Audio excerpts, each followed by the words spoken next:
Dans cet exercice, nous allons résoudre l'équation suivante dans R. On a la racine de l'ordre 3 de 1 plus racine carrée de x plus la racine cubique de 1 moins racine carrée de x est égal à 2. D'abord, on doit déterminer le domaine de définition de cette équation ou bien le domaine de validité. Donc D est égal, x appartient à R, tel que les conditions on a x à l'intérieur de la racine carrée, donc x doit être positif. Et on a 1 plus racine carrée de x à l'intérieur de la racine, donc doit être positif.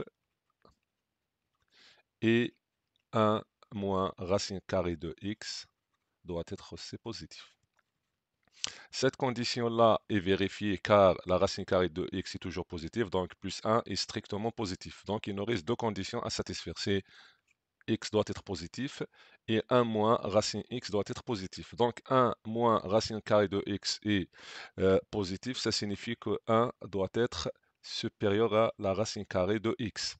Au carré, donc, on obtient que 1 est supérieur à x, car on met le carré. Donc on a x est inférieur à 1, x est supérieur à 0, donc le domaine de validité c'est le domaine ou bien c'est l'intervalle 0, 1. Donc, les solutions doivent être dans cet intervalle-là.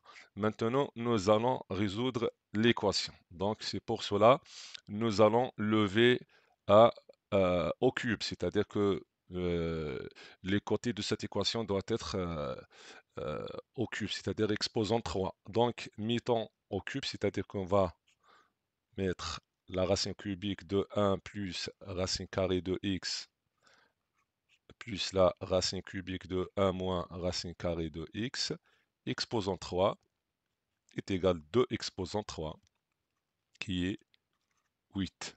Donc on a identité remarquable. Donc c'est 1, on a c'est 1 plus b au cube.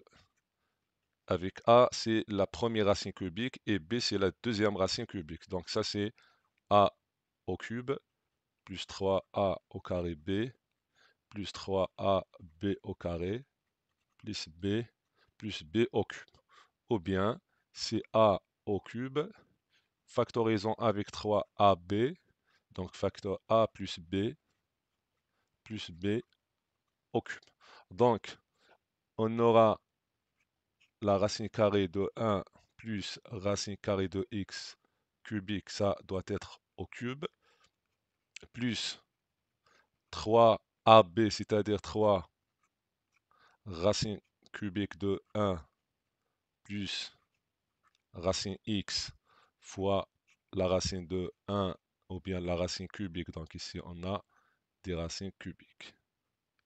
De 1 moins racine x fois la somme des racines, c'est-à-dire la racine cubique de 1 plus racine de x plus la racine cubique de 1 moins racine x, ça c'est la somme, plus b au cube, c'est-à-dire la deuxième racine cubique qui est la racine de 1 moins racine x exposant 3.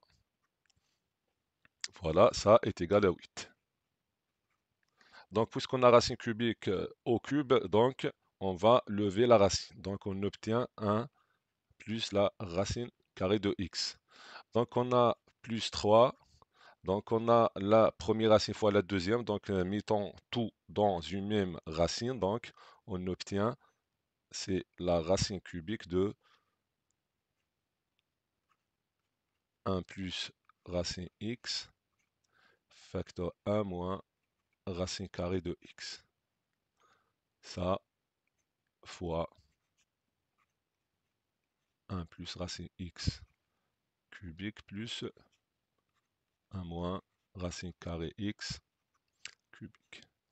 Plus quoi? Plus donc on a racine cubique exposant 3, donc lever la racine c'était 1 moins racine x est égal à 8. Donc on a plus racine x moins racine x. Donc on a 1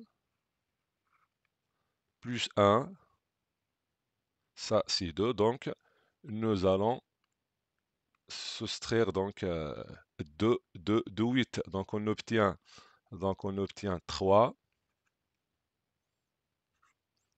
racine carrée de, donc on a 1 plus racine x fois 1 moins racine x, donc c'est identité remarquable, c'est 1 au carré, c'est 1 au carré, donc c'est 1, moins racine carrée de x au carré, donc c'est 1 moins x, fois,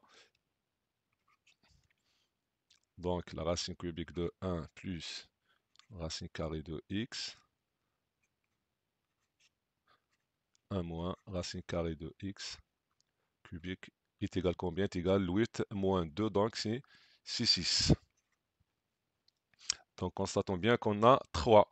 Donc nous allons diviser par 3. Mais avant ça, avant de diviser par 3, constatons que euh, cette expression-là est égale à 2. Pourquoi? Parce que c'est le côté droit de notre équation. Donc, qu'est-ce qu'on obtient?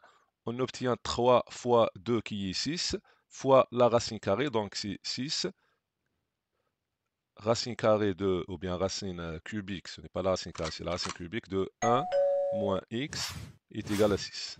Alors, on a la racine cubique de 1 moins x est égal à 1. Donc, nous allons résoudre cette équation-là, qui est la racine cubique de 1 moins x est égal à 1. Donc, mettons au cube, on obtient 1 moins x est égal à 1.